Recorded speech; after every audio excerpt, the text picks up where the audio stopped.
Hey pals, John here with the LensPal, and today we're going to take a look at this. Probably the greatest 70-200 made to date. This is, of course, Canon's RF 70-200 millimeter f2.8L IS USM Z. I think that's all of the letters. I think they ran out at the factory when they were naming these, but yeah, this is their latest, greatest 70-200, and as I said, it's probably the latest and greatest one ever made. Externally, this differs a lot from the original RF 70-200.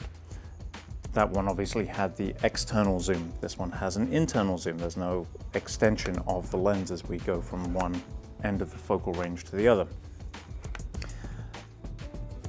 This has some new features that the original 70-200 doesn't have. For instance, it has connecting points down here, mounting points. We have a little selection of grooves cut into this. That's all because this lens can use the optional power zoom functionality that was first released with the RF 24-105 2.8 a year or two back. So you can bolt that onto here, and then you can use power zoom functionality with this lens.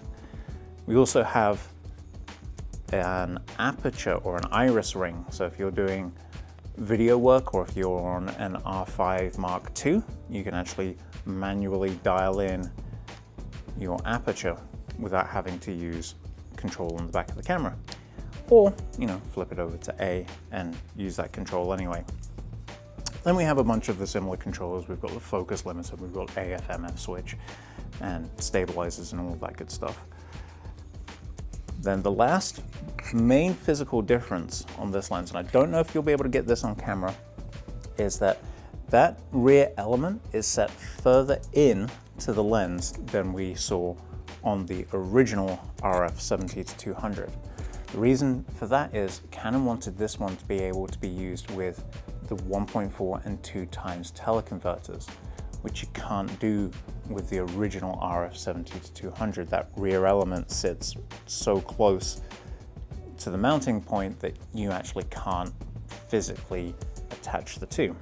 But this one, they decided to go with compatibility, which is always nice to see.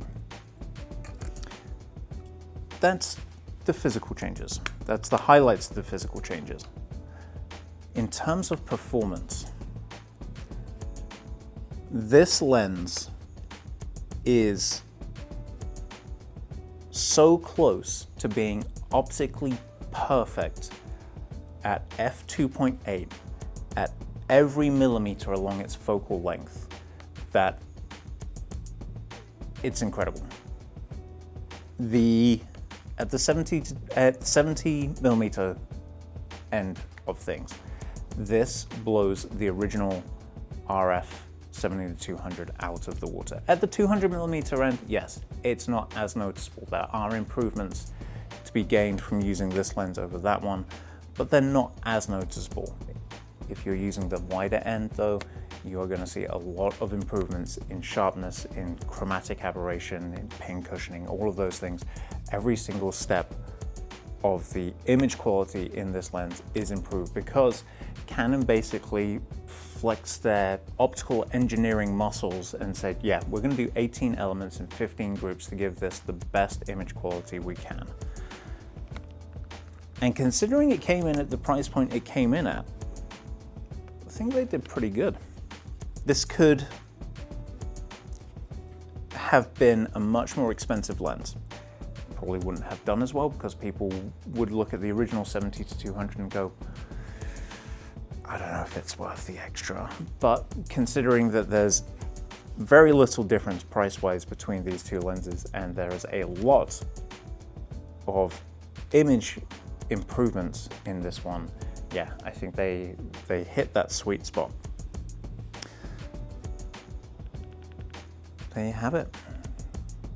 Canon's RF 70-200 millimeter f2.8L IS USM Z is available right now on our website, thelensPal.com, where we do rentals from 2 days all the way up to 90 days. If you have found this video helpful or informative, or if you'd just like to see me play with zoom rings, consider giving us a like, subscribe, share, tell a friend, smash a bell, and whatever it is that Canon's social media team are saying this week. And until next time, we'll see you soon.